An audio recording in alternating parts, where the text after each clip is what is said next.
Hello everyone, welcome to our new vlog. आणि मी आहे तुमची लाडकी सोनाली. आणि आज आहे दसरा. दसऱ्याच्या तुम्हाला हार्दिक हार्दिक हार्दिक शुभेच्छा. सुख समृद्धीचा भरभराटीचा दसरा तुम्हाला जाओ आणि येणारं वर्ष तुम्हाला आनंदाचं भरभराटीचं जाओ हीच मी परमेश्वर चरणी प्रार्थना करते. आणि आजचा माझा हा लुक आहे, सिंपल लुक होता. आज साडी वेअर केलेली होती आणि नैवेद्य करायचे होते मला. आणि मी घट बसवला ह्या वर्षी. म्हणजे मी ब्लॉग शूट केला होता, परंतु मी ब्लॉग पोस्टच केला नाही आणि फक्त मी फोटोशूट करून पोस्ट केला होता. परंतु मला काही व्हिडिओ एडिट करायला जमलंच नाही. बरीच कामाची धावपळ होती. पहिल्यांदाच घटस्थापना केल्यामुळे बरीच कामं होती आणि बऱ्याच ठिकाणी मी मंदिरांमध्ये पण गेले होते. त्यामुळे मला काही म्हणजे शूट करणं वगैरे मला पॉसिबल नाही झालं. मी केलं पण नाही. आत्ता आज घट म्हणजे आज दसरा आहे आणि आमच्या इकडे घट दसऱ्याच्या दिवशी हलतो. म्हणजे घटस्थापना जी आपण करतो ती कोणी कोणी म्हणजे प्रत्येकाची पद्धत वेगवेगळी असते. प्रत्येकाच्या गावामध्ये प्रत्येकाच्या ह्याच्यामुळे म्हणजे कुलदैवत वेगवेगळे असतात. त्यामुळे प्रत्येकाची पूजा करण्याची पद्धत देखील वेगळी असते. सो आमच्याकडे घटस्थापना केल्यानंतर दसऱ्याला घट हलतात. तर मी पण दसऱ्याच्या दिवशीच घट हलवणार आहे. आणि माझ्या सासरी कालच घट हललेत. म्हणजे तिकडे का हललेत कारण की तिकडे मी ह्याच्या आधी सांगितलेलं नव्हतं. म्हणजे जो व्हिडिओ केला होता त्यात मी बोलले होते, परंतु तो व्हिडिओ मी पोस्ट नाही केला. तिकडे मसोबाचा घट बसतो, त्यामुळे तो घट हलला. आणि मी घट बसवताना म्हणजे आपल्या सासरी घरी बाबांचा घट बसल्यामुळे मग मला देवीचा घट बसवायचा होता. मग देवीचा घट दसऱ्याच्या दिवशी हलतो. त्यामुळे आज मी उद्यापन करणार आहे. पुरणपोळीचा नैवेद्य केलेला, जास्त काही स्वयंपाक केलेला नाही आहे कारण की संध्याकाळी पुन्हा मला जायचं आहे आईकडे आवरून. त्याच्यामुळे आत्ता नैवेद्यापुरतंच मी केलेलं आहे, ते तुमच्यासोबत मी शेअर करते. आणि हो, मी तुम्हाला माझं घट देखील दाखवते किती सुंदर आलेलं आहे. इतक्या दिवसामध्ये मी फोटो शेअर नाही केला कारण की त्याला दृष्ट होते असं म्हणतात. म्हणजे माझी आजी बोलायची की ते दृष्ट होते आणि घटाची देखील दृष्ट आमच्यामध्ये काढतात. म्हणजे माझी मम्मीची मम्मी माझी आजी काढायची, त्यामुळे मग मी देखील दृष्ट काढली होती. त्यामुळेच मी फोटो शेअर केला नव्हता. पण आज मी नक्की दाखवणार आहे की किती सुंदर माझा घट आलेला आहे. आधी तुम्ही माझं पुरणपोळीचा स्वयंपाक पहा. आणि मी व्हिडिओ नाही बनवला, म्हणजे शूटच नाही घेतलं कारण की आधी मी बऱ्याचदा पुरणपोळी बनवतानाचे व्हिडिओ मी शेअर केलेले आहेत. आणि आज तसंही मोबाईल घरी नव्हता, त्याच्यामुळे मला काही पॉसिबल नाही झालं. दाखवते. ह्या आहेत पोळ्या. माझ्याकडे जास्त पुरणपोळी कोणी खात नाही, त्याच्यामुळे ह्या आहेत पोळ्या.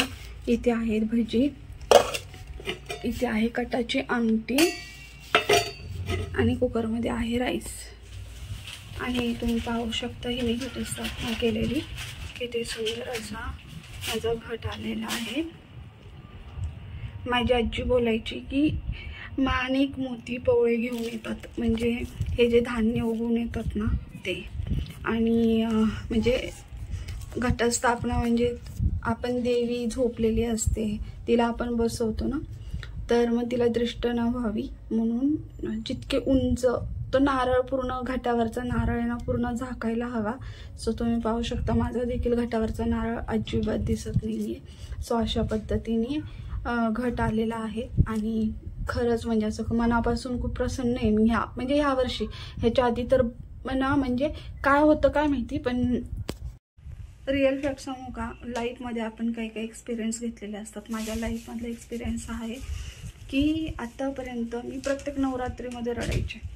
काहीतरी अशा गोष्टी व्हायच्या ना आमच्या घरामध्ये किंवा माझ्या लाईफमध्ये की मी प्रत्येक वेळेस ना रडायचे. म्हणजे मी नवरात्रीचे उपवास आहे ना याकरता मग मी बंद केले होते मध्यंतरी की नाही, म्हणजे रागवायता मी म्हटलं नाही मला करायचेच नाही. सो हा माझा एक अनुभव मी तुमच्यासोबत शेअर करते.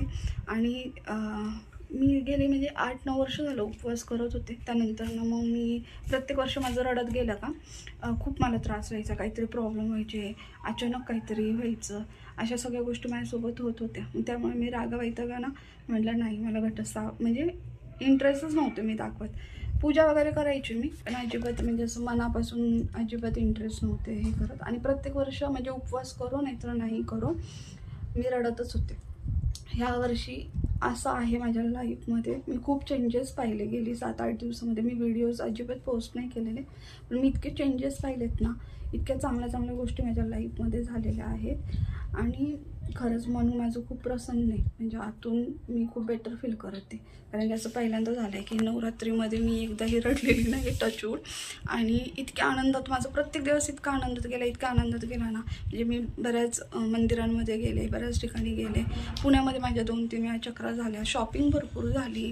म्हणजे प्रत्येक गोष्ट ना न मागता वेळेच्या आधी मला ती मिळत होती. आणि काही मनी ध्यानी नसताना ती गोष्ट मला मिळत गेली. त्यामुळे खरंच मनापासून खूप आनंदी. आणि मी तर परमेश्वराला प्रार्थना करेल की प्रत्येक वर्षी माझ्यासोबत असाच आनंद असावा आणि तो मी तुमच्यासोबत शेअर करावा. इतकी सुंदर ह्या वर्षाची माझी सुरुवात झालेली आहे या नवरात्रीपासून. त्यामुळे म्हटलं चला तुम्हाला दाखवावं की मी काही गोष्टी केल्या आणि त्यानंतर मला काही गोष्टींचा म्हणजे एक वेगळा अनुभव आला. किती माळ आहे, किती आहेत पानं? 9. नक्की नक्की मोज. आणि आज आमच्याकडे पहिल्या दिवशी पानांची माळ असते आणि शेवटच्या दिवशी देखील पानांची माळ असते. ती नको घालू, पहिली फुलांची घालायची. ती नको घालू पहिले. कधी घातली? आता? हां घाल आता. आमच्याकडे म्हणजे पहिल्या दिवशी पानांची माळ असते आणि शेवटच्या दिवशी देखील पानांची माळ असते. आणि आता घट्ट हलवायचा आहे. तो आमचे नवरोबा लाडके ते हलवतील, कारण की बसवताना मी बसवला होता. घट हलवताना पुरुषांच्या हातून घट हलवायचा असतो. ही एक नियम आहे. त्यामुळे मग आता त्यांना सांगितलं मी घट हलवायला. पण आता मी करणार आहे त्याआधी पूजा झाल्यानंतर ना हलवायचं आहे घट. लोबन पेटवायचं राहिलं ना, लोबन पेटवायचं. कपडे घाला नवीन. सो अशा पद्धतीने मी केली होती घटस्थापना, ते तुमच्यासोबत शेअर केलं.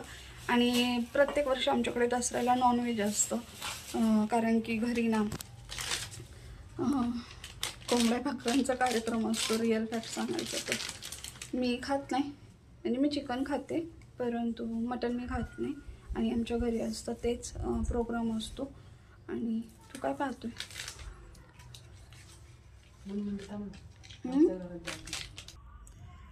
आमच्या घरी असतं म्हणजे नेहमी गावी सासरी नॉनव्हेज असतं दसऱ्याच्या दिवशी. आणि माहेरी देखील नॉनव्हेजच बनवतं दसऱ्याच्या दिवशी. म्हणजे पुरणपोळीचं नैवेद्य, दही भाताचं नैवेद्य सकाळी सकाळी दाखवायचा देवाला.